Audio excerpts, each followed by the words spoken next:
Olá pessoal, tudo bem? Na aula passada nós falamos lá sobre trabalho e energia cinética, né?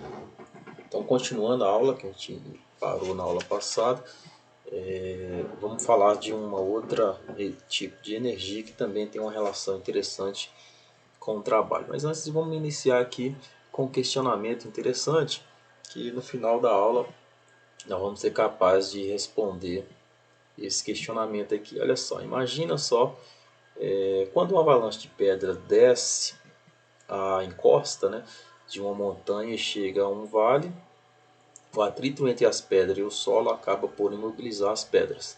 Então a distância que a pedra percorre em um vale é normalmente cerca de 2/3 da altura de onde ela cai. Então nas grandes avalanches, porém, quando uma grande quantidade de pedra desce uma montanha, essa distância pode ser até 30 vezes maior, o suficiente para colher de surpresas vários moradores aí das cidades próximas, né? O que aconteceu naqueles vários acidentes envolvendo aí a Vale do Rio Doce nas represas, né? Então, por exemplo, olha o questionamento que ele faz aqui numa situação interessante dessa aqui, diz assim: porque uma grande avalanche pode atingir uma distância quase 30 vezes maior que uma avalanche pequena, né? No final da aula nós vamos ser capazes de responder esse questionamento aqui, tá? Então o trabalho está associado, nós já falamos lá, à transferência de energia, né, devido a uma força. Trabalho realizado sobre uma partícula transfere energia cinética. Então, para um sistema de corpos, parte da energia transferida pode ser armazenada na forma de uma energia potencial, que é o assunto da nossa aula agora, né? Então, considere um sistema formado aí pela Terra e o altere. Considere que a pessoa é externa ao sistema, né? Ou seja, aqui está o sistema, a pessoa está externa ao sistema, aqui o altere, essa pessoa está segurando. Então, as forças externas que atuam no sistema são produzidas pela pessoa, são a força de contato das mãos, né? Força de contato das mãos sobre o haltere, força de contato dos pés com a terra e a força gravitacional. Então, destas forças, apenas a de contato sobre o haltere pode produzir deslocamento e realizar trabalho. Como esta força é igual a mg, né, que é a força peso, mg, que é igual onde a m é a massa do haltere, o trabalho então vai ser igual a mgh. Ou seja, a energia transferida para o sistema é armazenada na forma de energia potencial gravitacional. Tá? Então, outro sistema que armazena energia associada à sua configuração é uma mola, né? Ou seja, imagina uma situação desse tipo aqui.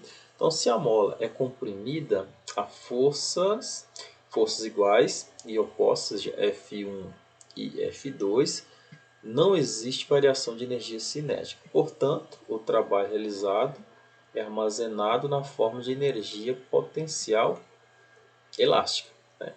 Como o deslocamento é o mesmo sentido da força, o trabalho realizado pela força F2 é positivo, ou seja, o trabalho é igual a integral de F escalar dl de um ponto P1 até um ponto P2, né? Então, quando você, está faltando um acento aqui, desculpa aí, só se corrige aí, é transformado por um elevador até o topo de um edifício de altura H, o trabalho realizado pela força peso vai ser igual a menos mgh. Ao retornar ao solo, o trabalho realizado pela força peso é mais mgh, né? Você inverteu o sentido aí. Se este movimento de subida e descida fosse feito através de uma escada rolante, o trabalho da força peso seria o mesmo. Ou seja, ele independe do caminho seguido, dependendo apenas da posição inicial e final. Eu já tinha visto isso lá atrás também, ou seja, o trabalho depende então da posição inicial e da posição final. Tá? Então, dois esquiadores partem de um mesmo ponto em uma colina e chegam na base da colina através aí de caminhos diferentes. Né? Então está aqui o esquiador, ele parte aqui do topo da colina para descer, o outro esquiador parte também, só que pegando um caminho diferente. Né? Então, se os esquiadores podem se tomados como partículas, né, como a gente já viu, portanto, vale o teorema trabalho e energia cinética, ou seja, trabalho é igual a variação da energia cinética, ou seja, então trabalho é igual a meio de mv final ao quadrado menos meio de mv inicial ao quadrado. Então, temos aí, nesse caso aqui, duas forças, né, a força peso e a força normal, que é a força de contato e a força peso dos esquiadores. Então, o trabalho total é igual ao trabalho da força normal mais o trabalho da força peso. Então, qual que é o trabalho da força peso?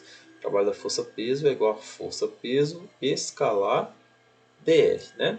Então, e aí resolvendo aqui, então dl é L, a força peso é menos mg na direção y e o meu L aqui é ΔX na direção y mais ΔY na direção j. Fazendo as operações escalares aqui, então eu tenho que esse trabalho é igual a mgh, né? Que a gente já tinha visto lá atrás. E o trabalho da força normal de contato, né, é força normal escalar dl. Só que a força normal ela é perpendicular ao deslocamento, né? E nós vimos isso na aula anterior. Isso então vai ser igual a zero. Então esse trabalho dessa força normal é zero. Então o trabalho da força normal é zero. Então o trabalho total é simplesmente o trabalho da força peso, que é mgh, né? Então, para forças conservativas, então, nós temos lá forças que realizam trabalho que não dependem do caminho, são chamadas de forças conservativas. Então, todas as forças aí onde eu tenho o envolvimento de um trabalho que não depende do caminho, então eu digo que essa força é uma força conservativa, ou seja, então independe se eu pego este caminho aqui de 1 até 2 ou se eu pego esse outro caminho aqui, né? Então, se eu pego o caminho A ou o caminho B, tanto faz, o trabalho será o mesmo. Ou seja, o trabalho realizado por uma força conservativa sobre uma partícula é independente do caminho percorrido pela partícula de um ponto a outro.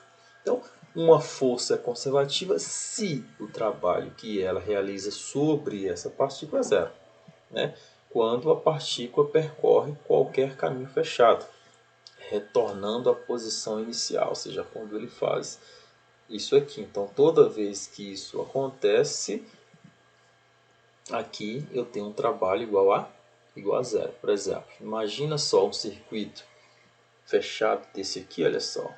Eu parto daqui do ponto zero, faço todo esse percurso e retorno a esse ponto aqui. Qual que é o trabalho total aqui? Trabalho realizado total por esse caminho fechado aqui. Então eu tenho lá aqui o trabalho que nós já vimos é igual a integral de f escalar dl, né, de um ponto P1 até um ponto P2, né?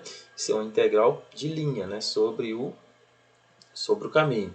Então, neste caso aqui, eu tenho que o trabalho total é o trabalho do percurso 1 mais o trabalho do percurso 2 mais o trabalho do percurso 3 mais o trabalho realizado no percurso 4, né?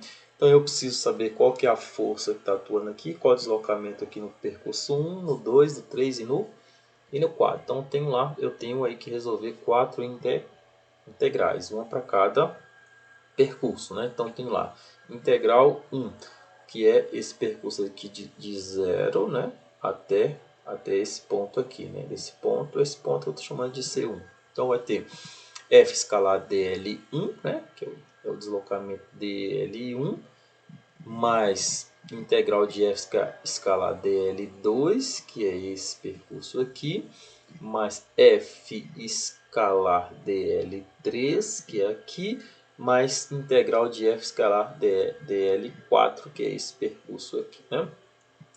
Aqui, então, achando essa integral aqui, essa primeira integral, então tá lá, integral de f escalar dl1, então vai ficar quem é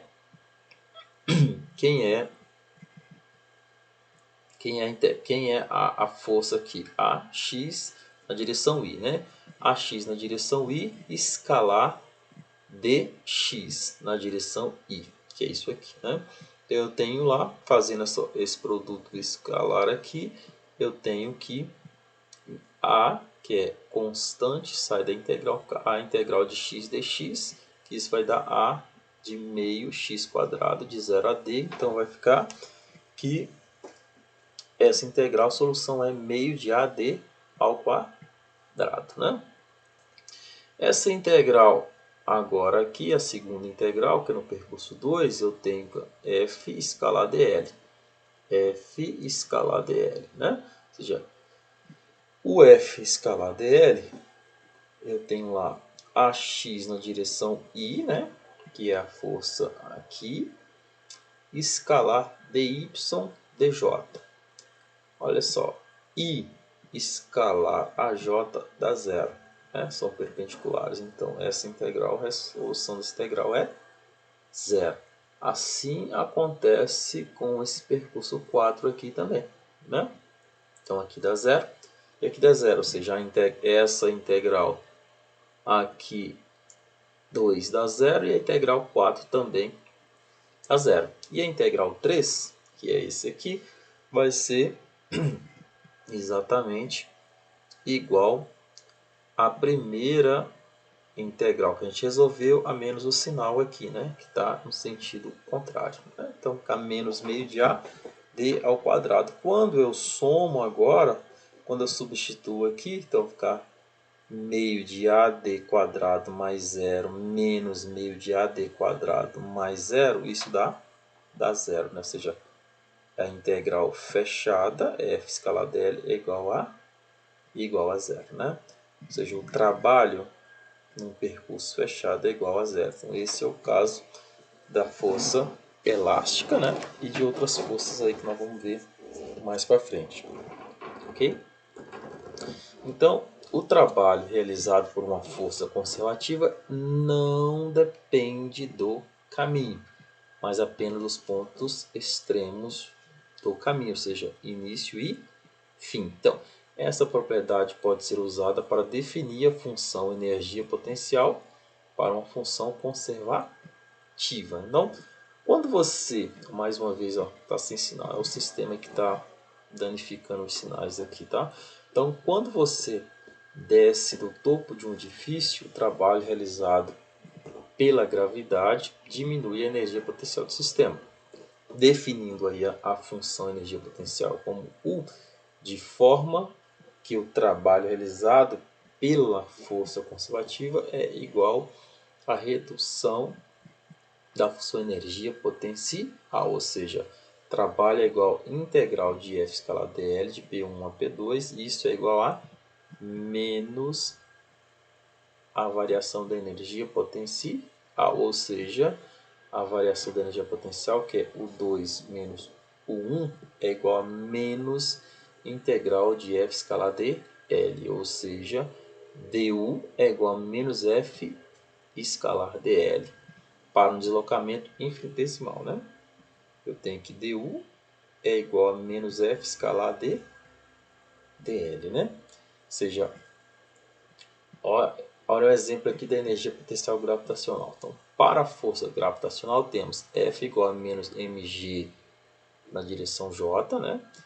Para um deslocamento infinitesimal, nós temos du é igual a menos F escalar dl. Substituindo a força mgj e dl dx e dyj dzk. Então, nós temos lá, fazendo o produto escalar, menos mgj escalar dxi mais dyj mais dzk.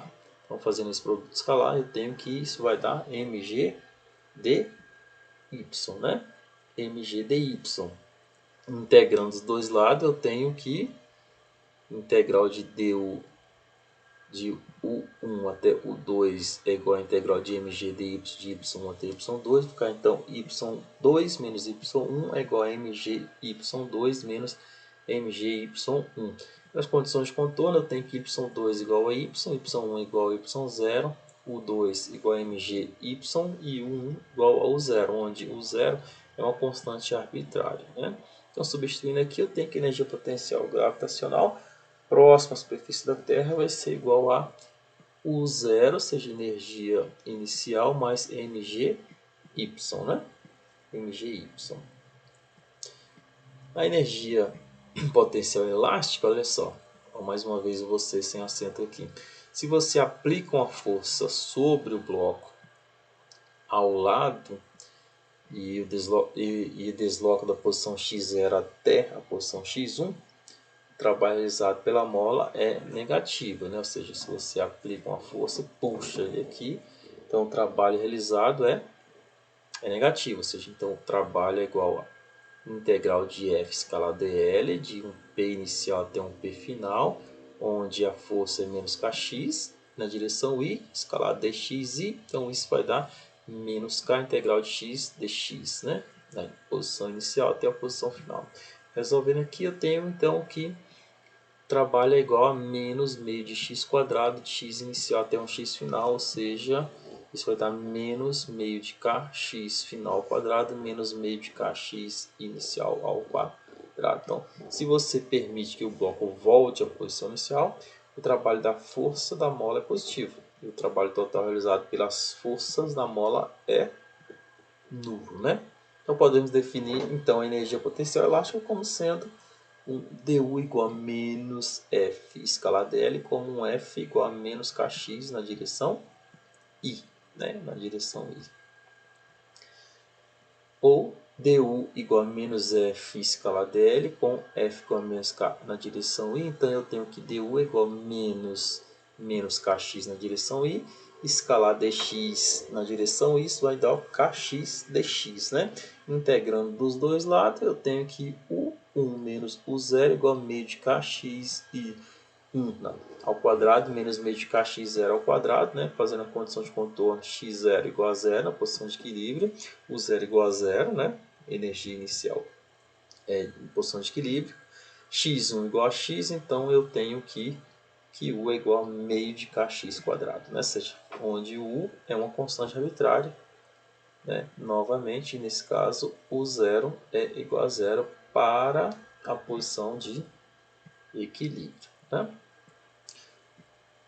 Olha só um exemplo aqui. Considere o sistema constituído pelo jogador de basquete com massa 110 kg, o ar e a terra. Suponha que a energia potencial do sistema seja zero quando o jogador está no solo e encontre a energia potencial total quando o jogador está dependurado no ar. Suponha que o centro de massa do jogador passou de 80 centímetros do solo para 130 centímetros quando dependurado, a constante elástica do aro é 7,2 kN por metro. Então, energia total é igual a energia gravitacional mais energia elástica, né? Então, mgy mais meio de kx quadrado. Como eu tenho esses valores, né? Substituindo todos os valores que ele me dá no problema, então eu tenho que isso vai dar 6,2 vezes 10 a 2 newton vezes metro, né? Certo? Então a relação entre energia potencial e força, ou seja, trabalho é igual a menos a variação da energia potencial, que é igual a integral de F escalar dx, né? Ou seja, então du é igual a menos F escalar dx, ou F é igual a menos du dx, né? Menos du dx. Então, fazendo um gráfico desta função, eu tenho que vai dar um gráfico mais ou menos parecido com esse daqui, né? F du dx, função da força pelo deslocamento.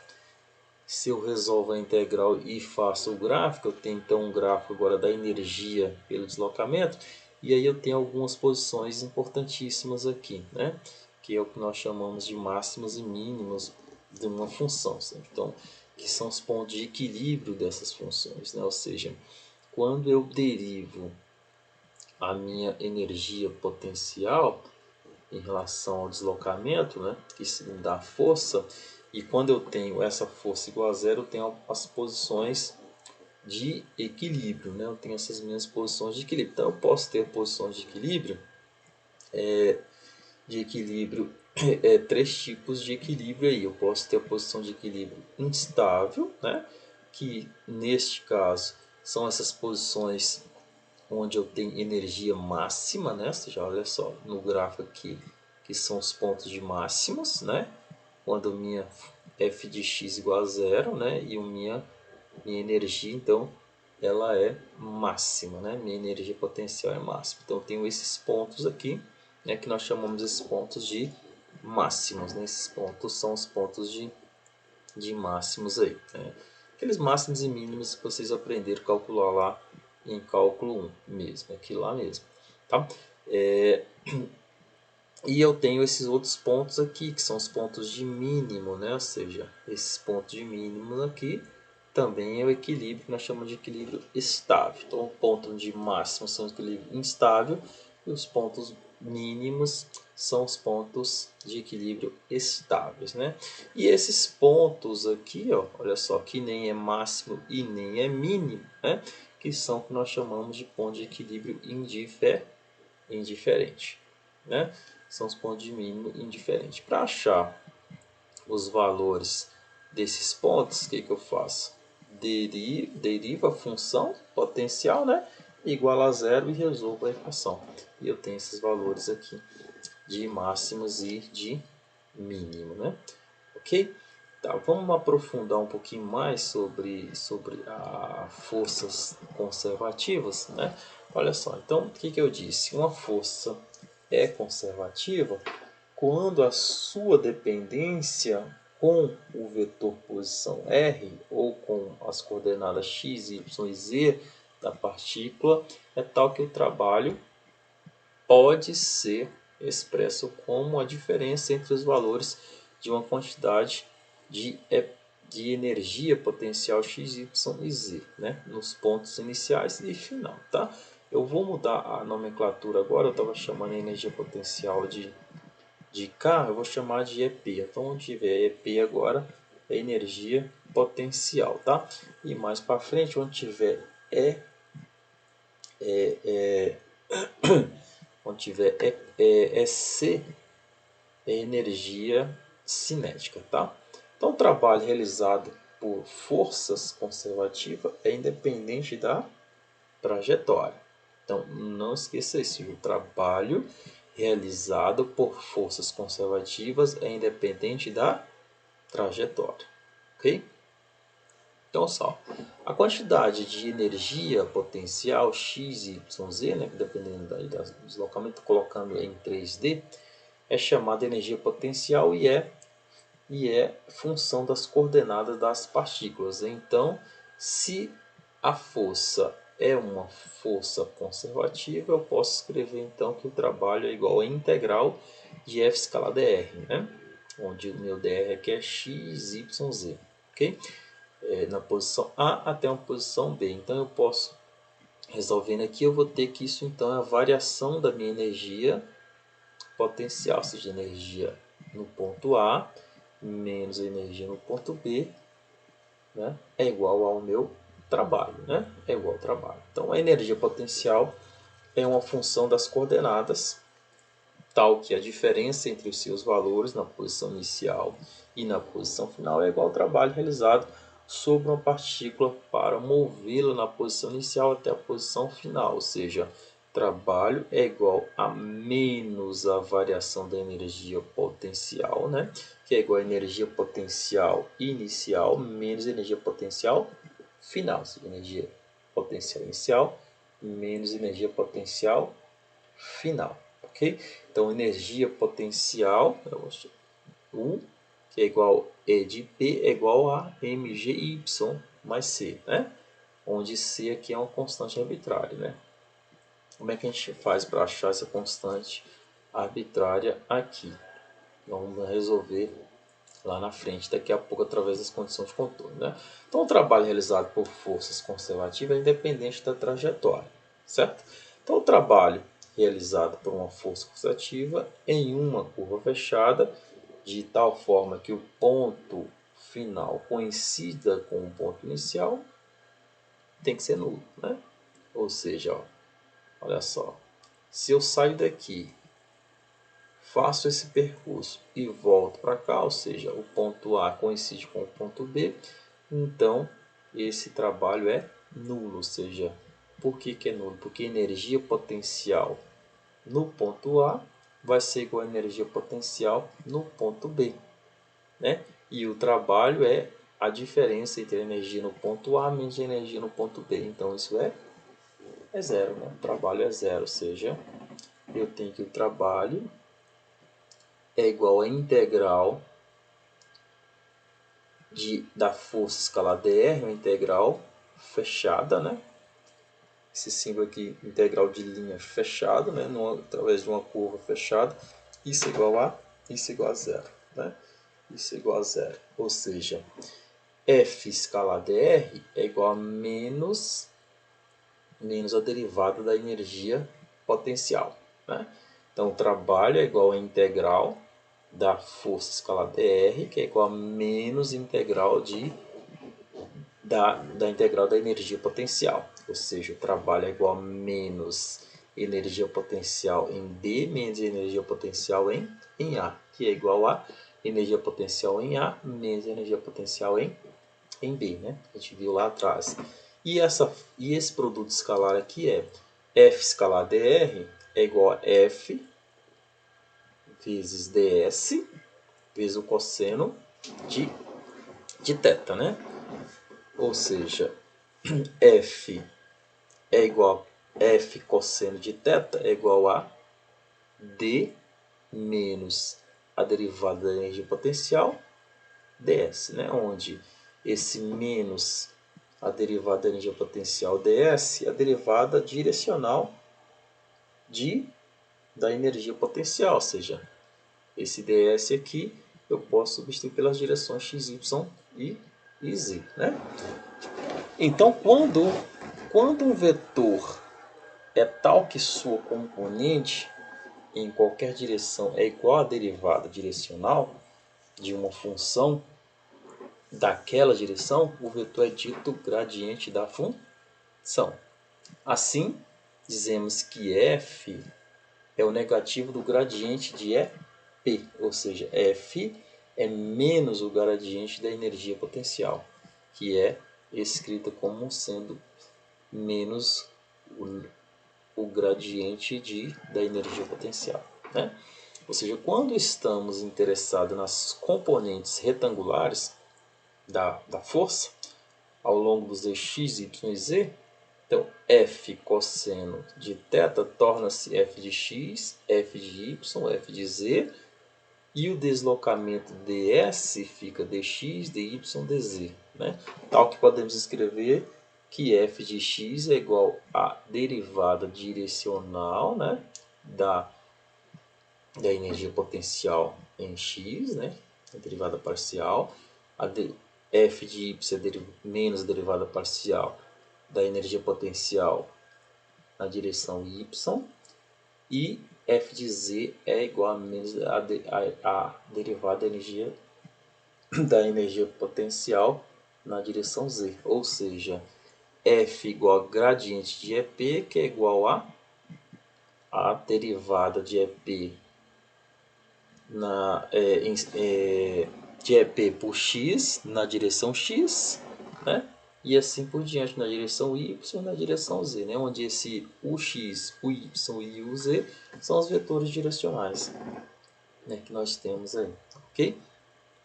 Então, se o movimento está contido num plano e são usadas as coordenadas r e θ, o deslocamento ao longo do raio vetor r é dr, e o deslocamento perpendicular ao raio vetor é r dθ. Né? Então, as componentes radiais e transversais da força então, f de r é igual a menos a derivada direcional da energia potencial em R, e o F de θ, né, que é esse daqui, é igual a 1 sobre R vezes a derivada direcional da energia potencial em função de θ, né? Em função de θ aí, né? Então, se a força é central, ou seja, existe somente as componentes radial, né? Existe apenas a componente radial, então a força em θ é igual a zero, resultando que essa derivada aqui da energia potencial em função de θ é zero, que implica na não dependência da energia potencial com o ângulo θ. Como resultado, uma força central depende somente da distância da partícula no centro, né? Então, a energia potencial associada a uma força central depende somente da distância da partícula ao centro de forças e, reciprocamente, a força associada a uma energia potencial que depende somente da distância da partícula de uma origem de força é uma força central cuja linha de ação passa por esta origem, né? Então, ou seja, quando as forças não são centrais, há um torque em torno do ponto O, né? Dado aí por tal igual F de θ vezes R, desde que a componente radial da força não contribui para o torque, né? O torque em torno de O, então, é F de θ igual a menos 1 sobre R, a derivada da função da energia potencial em θ, né? Que é igual a F de θ R, passa esse R para cá multiplicando, F de θ vezes R é igual a menos integral, né? Ou derivada da função potencial em função do θ, né? Ou seja, isso daqui é o que nós chamamos de torque, né? Nós vamos ver isso nos capítulos posteriores, tá? Os capítulos mais para frente. Então, esta expressão geral dá o torque numa direção perpendicular ao plano no qual o ângulo θ é medido, né? Então, sempre que a energia potencial depende de um ângulo, né, existe um torque aplicado ao sistema, resultando numa variação do momento angular em uma direção perpendicular ao plano do ângulo, né? Então, vamos ver esse exemplo aqui. Determine a energia potencial associada com as seguintes forças centrais. Então, F igual a Kx e letra B, F igual a K sobre R ao quadrado. Então, em ambos os casos, se K for negativa, a força será atrativa. E se K for positiva, a força é repulsiva. Então, na letra A, F igual a menos a derivada de EP em R, né? Então vai ficar que é igual a KR, que é a força, né? Ou seja, DEP é igual a menos KR dr. Integrando isso dos dois lados, eu tenho que EP é igual a integral de menos KR dr, que é igual a meio de KR ao quadrado mais uma constante C, né? Habitualmente, nós podemos fazer que a energia potencial é igual a zero em R igual a zero, né? De tal forma que C seja zero. E a energia potencial, então, fica igual a meio de KR ao quadrado, né? Considerando aí o meu R sendo x, y e z, então vai ficar R ao quadrado igual a x ao quadrado mais y ao quadrado mais z ao quadrado. Substituindo aqui, eu tenho que a energia potencial, então, é igual a menos meio de k, x ao quadrado mais y ao quadrado mais z ao quadrado, né? Isso na letra A. Na letra eu posso substituir isso para as forças x, y e z, né? Então vai ficar em x fica igual a kx, né?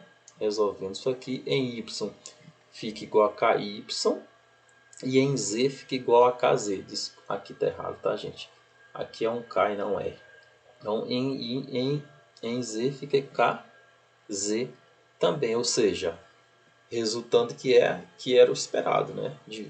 De vez que a força central é Kx, então as forças em x, y e z têm que ser também Kx, né? Ou seja, de uma forma vetorial, então eu tenho que o meu F é igual a KR, que é igual a KX na direção Y, mais KY na direção J, mais KZ na direção K, né?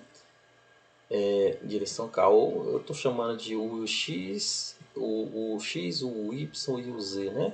Que é o I, J e K, né? Os vetores direcionais, né? A letra B. A minha função agora, força, é K sobre R quadrado. Então, tem uma derivada aqui, né? Da energia potencial é igual a K sobre R quadrado, que é igual a dEP igual a menos K dRd sobre R quadrado, né? Integrando dos dois lados, novamente eu tenho então que a energia potencial é igual a K sobre R mais uma constante C, né? Fazendo aí novamente P igual a zero em R tendendo a infinito, de tal forma que o C vai para zero, né? Então eu tenho que a energia potencial é igual a K sobre R, né? K sobre R, ok? Então, agora vamos ver aqui só a questão da conservação da energia mecânica. Então, definindo lá a energia mecânica de um sistema como sendo a soma da energia cinética com a energia potencial do sistema, eu tenho lá que a energia mecânica então é igual a energia cinética, né, mais energia potencial do sistema. Então, a energia mecânica em um sistema de partícula é conservada, né? Ou seja, a energia mecânica é constante, se o trabalho total realizado por todas as forças externas e por todas as forças internas não conservativa for nula, ou seja, o trabalho externo é igual à variação da energia mecânica menos o trabalho da energia, das forças não conservativas. Ou seja, se esse trabalho externo é zero e se esse trabalho das forças não conservativas também for zero, então eu tenho que a variação da minha energia mecânica é igual a zero. Ou seja, que a energia cinética mais a energia potencial, isso é igual a zero, né? Se conserva, né? Ou seja, vamos ver aqui um pouco aqui mais aqui, ou seja, quando a força que age sobre uma partícula é conservativa, podemos combinar então as equações aí que nós vimos lá atrás, ou seja, trabalho é igual a integral de F escalar dr, que é igual a energia potencial no ponto A menos energia potencial no ponto B, que é igual a energia cinética no ponto B menos energia cinética no ponto A, né? Variação da energia cinética, variação da energia potencial, ou seja, se esse trabalho é igual a esse trabalho, então isso é igual a isso, ou seja, dá aqui energia potencial no ponto A menos energia potencial no ponto B é igual a energia cinética no ponto B menos energia cinética no ponto A, né? Trazendo para cá tudo que está no A para um lado, tudo que está no ponto B para o outro lado, então tem que energia cinética no ponto A mais energia cinética, energia potencial no ponto A é igual a energia cinética no ponto B mais energia potencial no ponto B, né? Ou seja, onde aqui é chamado de energia total da partícula. Esse aqui é chamado de energia total da partícula. Ou seja, então, quando as forças não conservativas são conservativas, a energia mecânica total, vamos chamar de E, né, da partícula permanece constante, ou seja, a energia E é igual a energia cinética mais energia potencial, que é igual a uma constante, ou seja, energia total, então, é energia mecânica, né, que é a total, igual a meio de mv quadrado mais mgy, que é uma constante, né? Que é uma constante. Olha só esse exemplo aqui. Um carrinho está em movimento sobre uma montanha russa. Qual a velocidade do carrinho no ponto C, né? Ou seja, para vocês fazerem em casa aí, olha só o que eu vou fazer. Como a energia se conserva, então eu posso dizer que a energia no ponto A é igual a energia no ponto C, ou seja, qual que é a energia aqui? Energia potencial mais energia cinética no ponto A é igual a energia potencial mais energia cinética no ponto C. Acho esses valores e eu vou conseguir achar qual que é o valor que vai dar aí 12,8. Tenta fazer em casa, tá? Esse outro exemplo aqui, eu determino a altura mínima da qual deve partir uma bola para completar com sucesso a curva de laço mostrada na figura. Suponha que a bola deslize sem rolar e sem atrito. Ou seja, então a bola está descendo aqui, faz esse laço e depois vai embora, né? Vai embora, ou seja, eu tenho aqui as forças, né, atuando, força normal, força peso e velocidade, atuando sobre ela aí, né? Então eu quero determinar qual que é a altura mínima que ela vai atingir ali, né? Que tem que ser solto para fazer esse loop aí. Então, seja no ponto mais alto da bola, esse ponto aqui eu tenho que a força centrípeta é igual a F mais mg, que é F força normal mais mg, né? Ou seja, que é igual a força centrípeta, que é massa velocidade ao quadrado sobre R. Então, para ele fazer o looping todo, ele tem que desencostar aqui do trilho, né? Para que ele não caia, a força tem que ser suficiente para que ele faça esse loop aqui sem encostar, ou seja, então a força normal é zero, ou seja, F é igual a zero, né?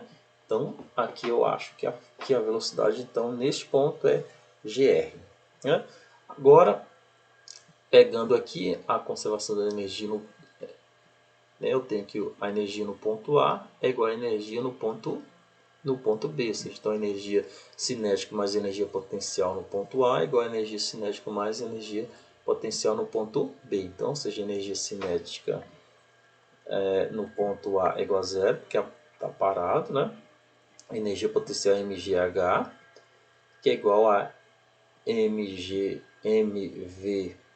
P ao quadrado sobre 2, né? Energia cinética nesse ponto, mais mgh B, né? Ou seja, então eu tenho que mgh é igual a mgr sobre 2, né? Porque o VB é gr, substitui aqui. E hb é 2r, né? Que é essa altura aqui. Então, substituindo, eu vou ter, então, e fazendo a álgebra, eu vou ter que a altura, então, é 5 sobre 2r, né? Ok, gente, então, vamos parar por aqui. Na próxima aula, a gente continua com esse assunto aqui e vamos falar um pouco sobre as forças não conservativas.